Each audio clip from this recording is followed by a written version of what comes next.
Hey, what's up, everybody? This is your boy Phil over at the SayWhatchaLike Sports Podcast. Be sure to hit me up on the Twitter at SayWhatchaPhil. Also starting up a little Instagram, trying to get some of that IG action. So check us out there and other social media platforms. But today, I want to hit you with a little quick hitter. Just my thoughts on a little bit of Cowboys free agency. And in particular, I want to focus on Byron Jones, number 31. What a 5 years we've had with Byron Jones. So up and down, where we thought he was a bit of a tweener. We weren't sure. Cowboys coaching staff really couldn't figure out whether, he should be playing cornerback or he should be playing safety. Eventually, a couple of years ago, Kris Richard comes in and says, hey, nah, guys. This guy's built to be a corner in my scheme. And he played out of his mind in 2018. He still played very well in 2019. But now it's time for him to come with a different price tag. That's right, the rent is being raised after year 5, and the rent's going to go way up, way up. And you know what? I can't blame Jerry Jones and Stephen Jones if they let him test free agency and let him walk. Apparently, from everything I've heard, they are not willing to pay Byron Jones around that 12, 13 million. He's willing to stay for somewhere around there. On the open market, we're expecting Byron Jones to get anywhere from 14 to 15 mil per year. Teams are very interested. Sports Illustrated went ahead and published an article stating the interest that the Denver Broncos have in Byron Jones. We know the Philadelphia Eagles, the hated rivals. Imagine seeing Byron Jones playing for the Eagles next year. Something I really don't like. I'd really rather not see. But let's face it, Byron Jones has skills. I think he gave up something like 331 yards last season. All the pro Byron Jones Cowboys fans out there are going to point to his blanket coverage, how he really thrived under Kris Richard's scheme, and just, how basically opposing offenses don't test his side of the field. And that is all true. Those are all facts, and I would love to keep Byron Jones. I mean, depending on the way the cap goes, I don't think he would be overpaid at about $12 million per year. But the fact is, there's something in this life called priorities. And my first priority would be signing Dak Prescott. Second, signing Amari Cooper, because we saw a couple of years ago, Dak without Amari just wasn't getting it done.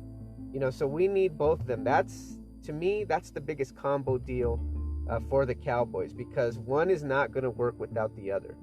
Then, if you just look on the defensive side of the ball, my other priority is signing up Robert Quinn. Why is nobody talking about Robert Quinn? Robert Quinn was beasting. Robert Quinn was making an impact on just about every play in 2019.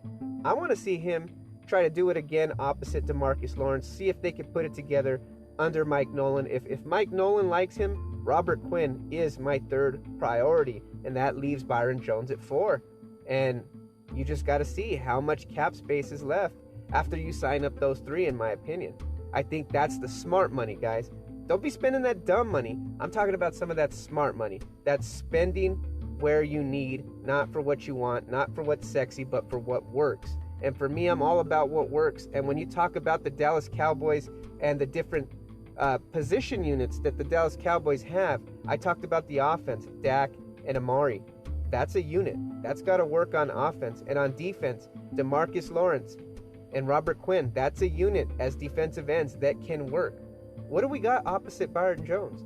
So yeah, Byron Jones only gave up 331 yards in 2019, but how much was Chidobe Awuzie giving up? How much is Anthony Brown giving up? I mean, these guys were getting picked on last season. And so yeah, that's fine and dandy. Nobody really challenges Byron Jones.